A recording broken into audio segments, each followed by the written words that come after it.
Cruise lines are denying boarding for medications most passengers take every day, and in 2026, they're doing it without warning.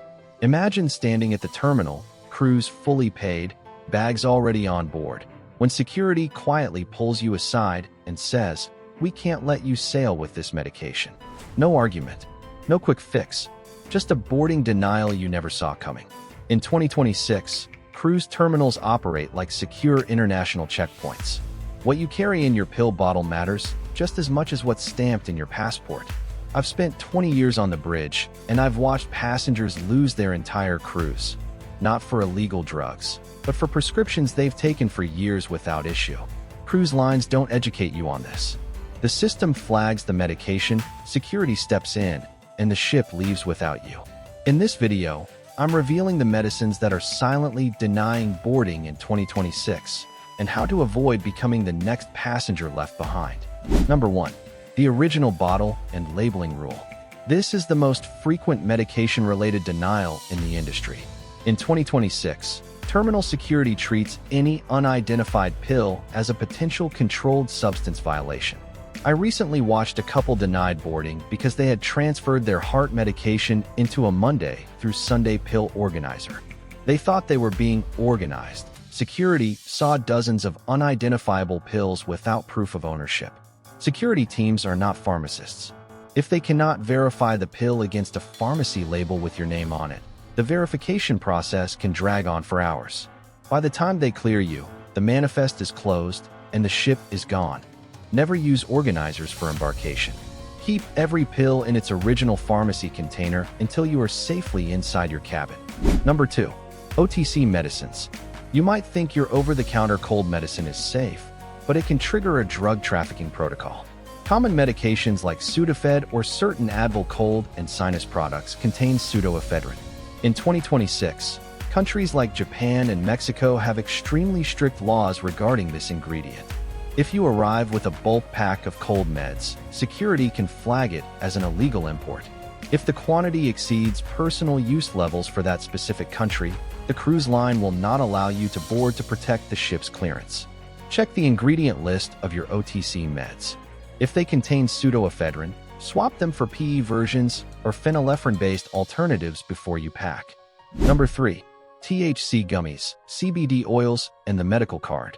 This mistake ends cruises faster than almost anything else because passengers are convinced they are legal. Despite state laws, cruise terminals operate under federal and international maritime law. Medical marijuana cards, CBD oils, and THC gummies are strictly prohibited. I once watched a passenger with a valid medical card for chronic pain try to board with THC oil. Security flagged it, and because the cruise ship is a federal environment, he was denied boarding and handed over to local authorities. Compassion does not override maritime law. Do not bring any cannabis-derived products, even for medical use. Discuss non-THC alternatives with your doctor for your travel dates. Number 4. Anxiety and sleep meds. Medications like Xanax, Valium, or Ativan are among the most common prescriptions at sea. Because these have a high street value, security looks for excessive quantities. If you have multiple bottles or loose pills of these anxiety meds, it triggers a secondary search. If security suspects you are carrying enough to share or sell, you will be denied boarding under the guest conduct policy before the cruise even begins. Bring only one original bottle with a fresh label. If you need a high dosage, carry a copy of the original prescription from your doctor. Number 5. ADHD stimulants. This is the denial that catches parents and professionals completely off guard. Medications like Adderall, Ritalin, or Vyvanse are high-level stimulants.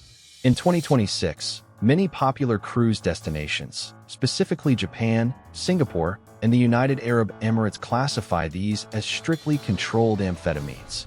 If your ship touches these waters and you don't have a specific government-issued permit, the cruise line will deny you boarding at the home port to avoid massive international fines. A standard doctor's note is often not enough for these specific countries. Check your itinerary.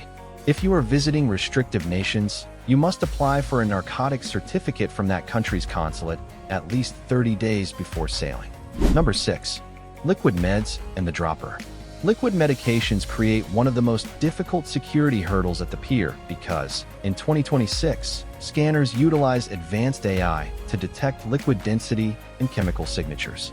Many travelers transfer liquid prescriptions, such as high-potency eye drops, custom tinctures, or liquid heart meds, into small, unmarked travel-sized dropper bottles to save space.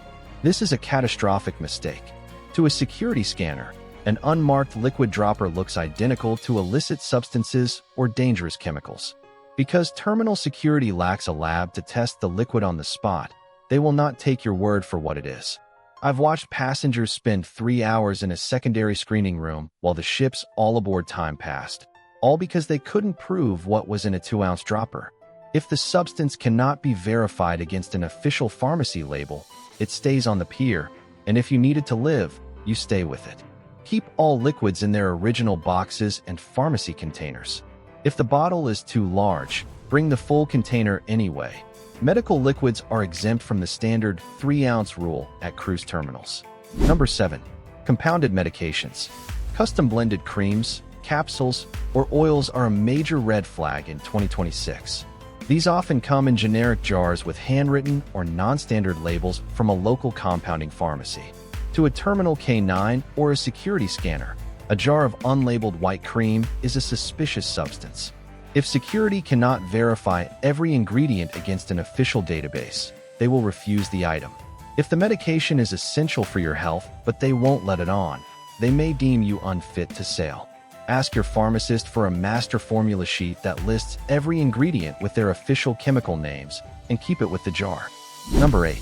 The Ozempic and GLP-1 injection. In 2026, millions of cruisers are traveling with wellness injectables like Ozempic, Wegovy, or Mounjaro. These are high-value, temperature-sensitive medications.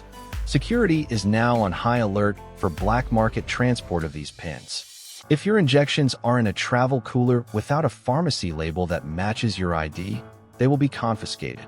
Furthermore, if you haven't pre-notified the cruise line of your need for medical-grade refrigeration, and your cabin only has a standard cool box, the medical team may deem your storage unsafe, leading to a liability denial. Contact the access desk of your cruise line 30 days prior. Ensure your pens are in the original box with the pharmacy sticker attached. Number 9. Opioid painkillers and post-operation recovery. If you are recovering from surgery, your pain management could be your downfall. Opioids like oxycodone or morphine are red flag substances at international ports. If you arrive with a large supply and your documentation doesn't perfectly match the dosage and duration of the cruise, security will escalate. I've seen passengers denied boarding because their prescription was for 1 tablet every 4 hours, but they were carrying 200 tablets for a 7-day cruise. This discrepancy triggers intent to distribute protocols. Carry only the exact amount needed for the cruise, plus 2 days. Bring a signed doctor's letter on official letterhead explaining the medical necessity. Number 10. The quantity red flag. This trap is a logic error that triggers a criminal protocol, simply bringing too much of a good thing. Many cruisers have a just-in-case mentality and pack their entire 90-day supply of a controlled medication for a short 7-day sailing. In 2026, terminal security software performs what we call a manifest audit. If you are carrying a massive volume of a high-value controlled substance, like Xanax, oxycodone, or even certain stimulants, that far exceeds the length of your voyage, it triggers an intent to distribute alert. Security is trained to look for pill milling or trafficking patterns.